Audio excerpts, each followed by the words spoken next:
intercepted. Adam Jones. And it's Kuechly, and he gets out for a sack. Is intercepted. Yeah. Sean Williams with his first career interception.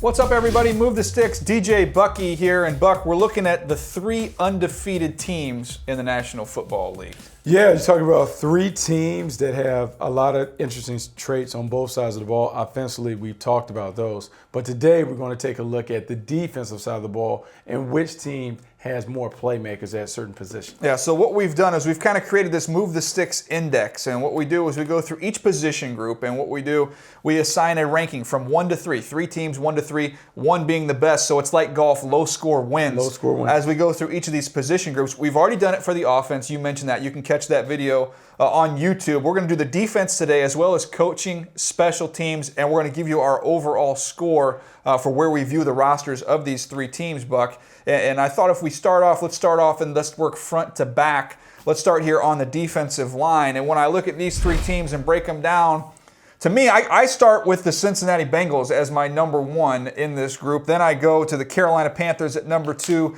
and then New England finishes 3rd in this group. Now, these are 3 very good defensive fronts. The reason why I go Cincinnati, though, Buck, is because when I look at Geno Atkins being back and playing at a high level, then you also have Dunlap, who gives you some size and pass rush ability off the edge, already has 8.5 sacks this year. Michael Johnson might not look good in a Tampa uniform, does a nice job coming off the edge for the Cincinnati Bengals. They have a lot of size. They can get after the passer. I think the depth of their talent there is why I go with Cincinnati being my number 1. I mean, they know that they're a deep and talented team. They have playmakers on the edges. They also have that big playmaker in Geno Atkins right up the gut. But my team is the New England Patriots. Chandler Jones, Rob Ninkovich, the young guys playing inside. I'm beginning to see this team get back to the early 2000s in terms of the level of talent that they have on defense. It is all about the front line, their ability to create pressure with only 4 so they can drop 7 into coverage, separates them from most teams. Bill Belichick has done a great job of getting this team to buy into the message, and they're performing at an exceptional level. All right, I go Bengals, you go Patriots. Let's move on now to the linebacker position. And again, I look at these teams. All 3 of these teams are excellent at the position. I think the real debate starts at the top with those first 2 teams. I'll let you tell me who you've got here, Buck.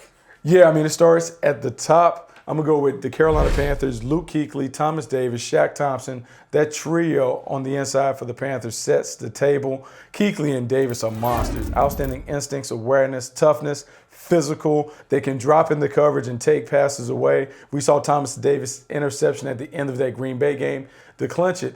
And so when you're looking at linebackers, you're looking at guys that can be 3-down players that can play multiple phases against the run and pass.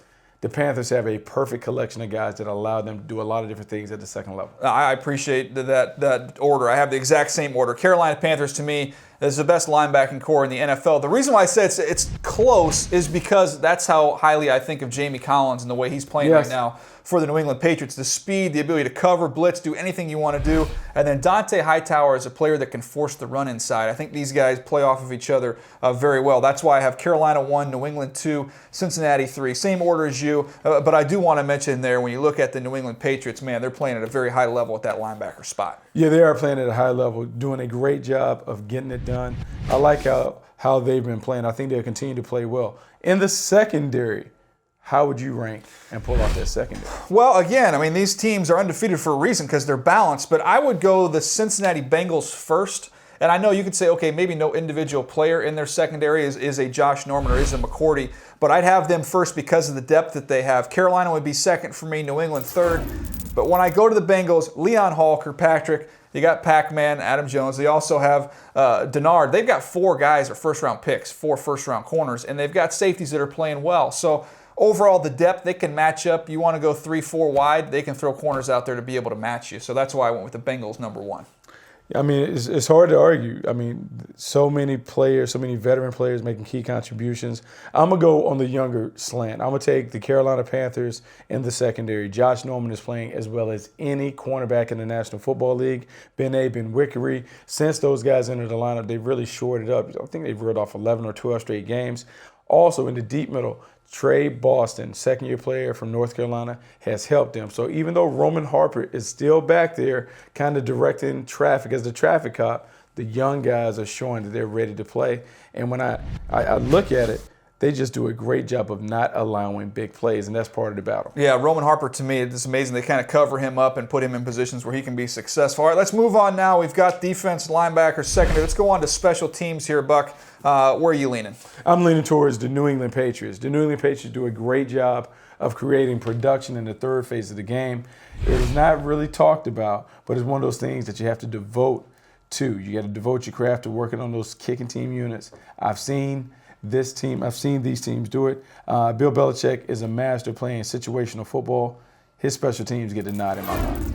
Yeah, look, to me, if you just look at the numbers, especially with the kicker they have there in Gostkowski and the job he does, Slater covering kicks, man, all the numbers point me to New England, but I end up going with the Carolina Panthers first for one reason. That's Ted Ginn. When I look at the special teams, I go, who scares me? And Ted Ginn, he can take one back at any point in time throughout his career. As a returner, he's so dangerous to put them number one, New England number two, and then I came in with the Cincinnati Bengals as my number three team there on special teams. But we've taken care of the field now. Let's go to the head coach, because obviously we know that factors in as well. It does factor in. I think this is a no-brainer. Bill Belichick is the best head coach that we have in the National Football League, so we'll discount him. The guy that I really want to talk about, Marvin Lewis. And Marvin Lewis will rank third on this list behind Belichick and Ron Rivera, respectively.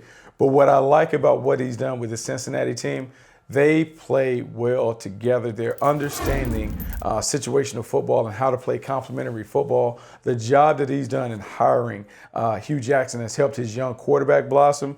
He won't get a lot of credit for their success, but Marvin Lewis has been pivotal in their success because he's put his players around the right coaches that will allow them to maximize their potential. Yeah, again, look, Rivera and you have Marvin Lewis doing a nice job, but to me it's still clearly you've got Bill Belichick there at the top when you look at the head coaches. There's no discussion. It doesn't matter these three undefeated teams or the other 29 teams. He is the class of coaching in the NFL. All right, Bucky, let's look at our overall boards here for the defense to see how this scores. And again, lowest number wins. So this is like a game of golf. When we look at their personnel here's your report card, so to speak, for these defenses.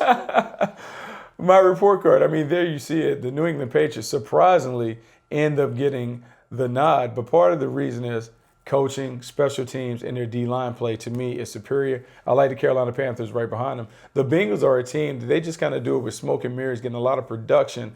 They don't necessarily light up the stat sheet, but they find the way to make the plays when the plays need to be made. That's why I have them in that order. All right, let's look at my report card here. This is defense, special teams, and coaching. I think I have it a little bit different than you do here, Buck. The Carolina Panthers, they end up getting the nod here with 8 points. And you look at their defense is stacked. They are a loaded group. And then I have the Bengals and Patriots knotted there together at 11. So let's go to the final totals here. We've got the offense on the previous video. Now we've done defense, special teams, and coaching. So surely I'm going to be able to come up with a winner here. I didn't total this up. I just put my numbers in. I'm going to see what they spit out, Buck. And you're already laughing. I can't believe what the computer is going to spit out. Why are you laughing? At some point, you have to get off the fence because as I tally it up, with that fine North Carolina education that I have, 20. Oh, that's me. I've got it all even. So tell me then. They're all even. My rankings, 18, 20, 22. I'm going to go with the New England Patriots are the most talented team of the unbeatens. I'm going to say that they are the team that should be in the winner's circle when the season ends. All right, you mentioned it. I've got it just even across the board. I didn't mean for that to happen. That's just how the numbers spit themselves out. You've got three teams. It just doesn't make sense that all of those teams would be tied. They've got identical records in this. When you crunch the numbers, you see here I end up with 20, 20, 20 right on down the list. And you know what? It seems too good to be true. If I was being honest with myself, I probably should have given the Patriots the special teams nod, which would push them slightly ahead the other two. So even though I have 20, 20, 20, if I'm going to pick one, I would go with the New England Patriots, not only because Tom Brady and Bill Belichick, but because special teams. Ted Ginn, for some reason, he scares me. He scares you. So that's why I ended up going. He doesn't scare me as a returner. He scares me more so as a wide receiver. I just don't know if you can depend on him as a wide receiver, but in return, he's one of the best in the biz. I still see him running down the field against Florida. Have that image in my mind. I can't get that out of my head. So look, this is defense, special teams, coaching, and overall. If you missed the offensive episode, be sure to check us out, NFL.com. You can find us on YouTube as well. Move the sticks here, DJ and Bucky.